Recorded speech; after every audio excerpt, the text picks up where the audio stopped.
We are at the Squirt factory today, and we're going to be discussing some new developments that's been taking place.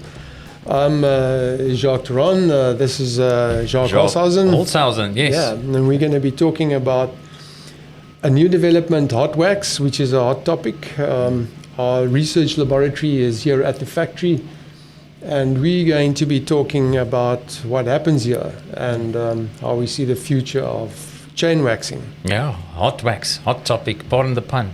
It's a good topic to be on now. Hot wax is really an extension of what we've been doing for the last 20 years, where we introduced the first waxing water emulsion.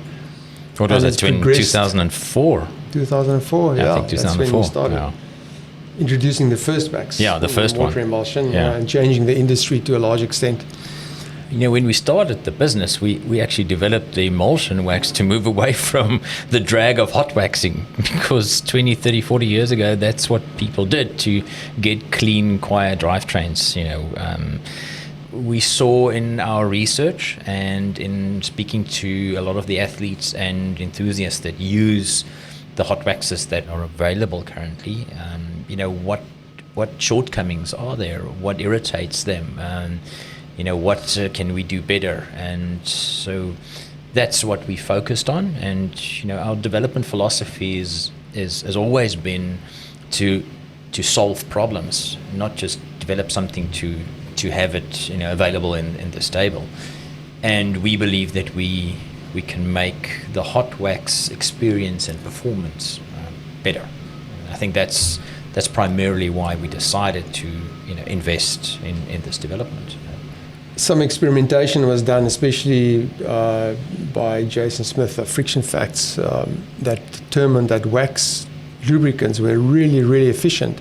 Yeah. And at the time, the wax drip lubes were really rated as the best efficiency lubes. It's resurfaced that wax, if you do the waxing and you have the right additives, that a solid wax or a hot waxing can be even more efficient. Yeah. So the criteria that you used, what were the most important points in terms of, what do we want to achieve? Well, I think first of all we wanted to make sure that when we develop a hot wax, that it has to be compatible with our existing and our future drip lubes. So there's some very interesting developments that we're doing on new drip lubes as well. So we needed to ensure that it's compatible in the waxes that we use, because in the hot wax system, you have to have a top-up lubricant, a top-up wax. So that was primary for us. And then I think the second part of the development spec was basically to address 4 specific points. And the very first one is it needed to be a very efficient wax. There was no question about that. We have a very specific aim and a very specific client base for that. Then durability is also important for us, naturally. The third point was, and we can talk about a little bit more about that, and that is the break-in period for hot waxing. We wanted to address the current shortcomings in the market. And then the last point, which is sort of almost a natural outflow of waxing by itself, is your drivetrain needs to be functionally clean. You don't want to have grinding paste or calf tattoos or something like that. So those were the four main aspects we had in our development specification. What we found in our research is a relationship between efficiency and longevity. Now, a lot of the hot waxing that's been going on for the last few years and that had been tested by zero friction cycling is that it really gives you a good durability.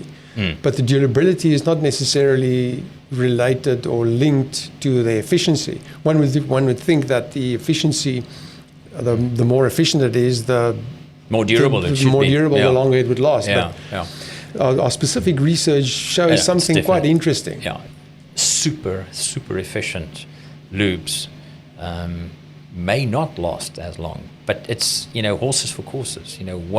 What do you want to achieve with the tool that you have available? So it's a trade-off, in any development. And we focused on getting the middle ground of having a very, very efficient hot wax, and that has, adequate endurance for, pro teams, for, enthusiasts, right? Just cycling enthusiasts and tinkerers, people who really do care about their drivetrains and would go the extra mile and invest the capital in actually going, the hot wax route. In the criteria that we used, the break-in time was also something that we worked on. What exactly is break-in time? Because normal lube doesn't really have a break-in time. Yeah, no, it's not as prominent in the drip emulsions as it is in the hot wax.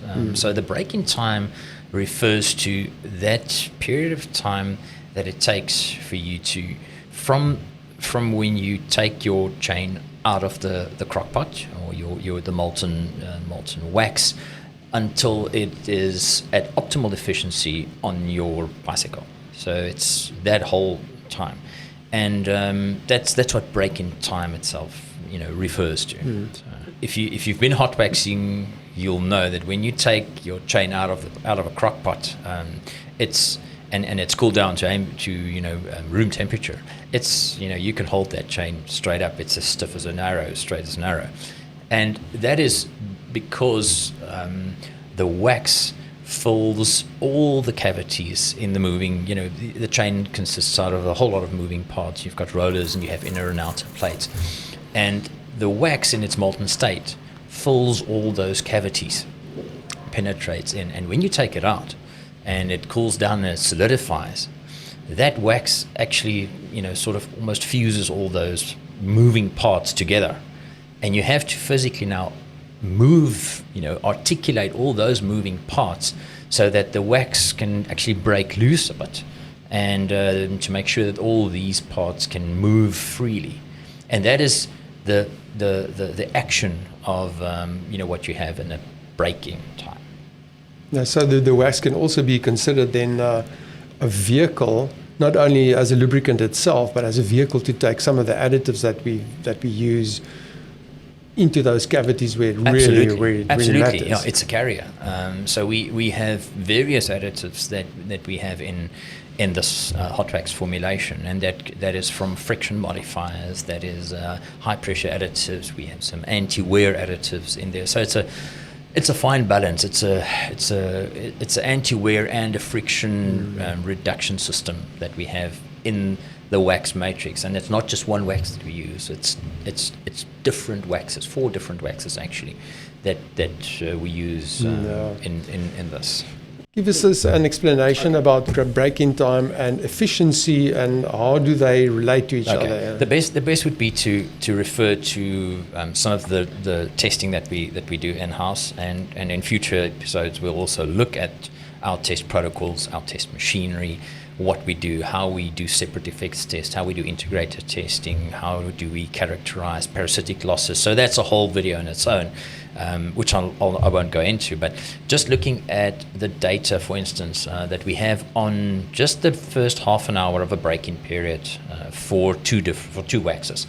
So the one wax that we're looking at here is a popular hot wax developed and sold developed in the USA and sold worldwide. And the other wax that we obviously benchmarked it against is our Squirt performance hot wax. And on this graph, what we see here is a graph of efficiency on the y-axis versus time on the x-axis. And this time is just a half an hour. So efficiency, this is 100% efficient means 0 losses, and that does not exist on Earth. So if you try to be as close to 100 as possible. So higher in this case is much better.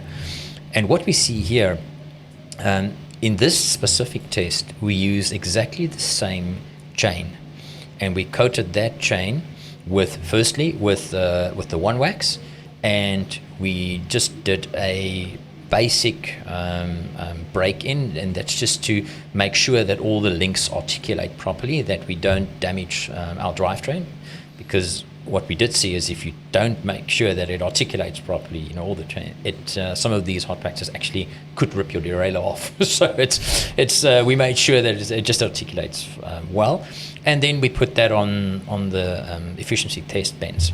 And what we see here and what's interesting is when you start this test, this specific hot wax starts at an efficiency of only 74%, meaning you have 26% losses.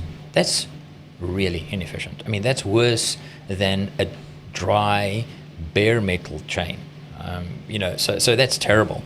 And then it starts, you know, once it starts breaking in and the waxes start to shed and all the rollers and inner and outer plates, you know, sort of, you know, move freely. You move up after 5 minutes, you could move up to 89%, and then after 10 minutes you're at 92%. And then 20 minutes, and then after half an hour, it sort of levels out at about 94%. And then after, you know, 3 or 4 hours and 6 hours, that goes up to about 94, 95%, not really much higher than that. And then we ran this for 24 hours just to see, you know, what it does. But we'll discuss that, I think, in a follow-up video.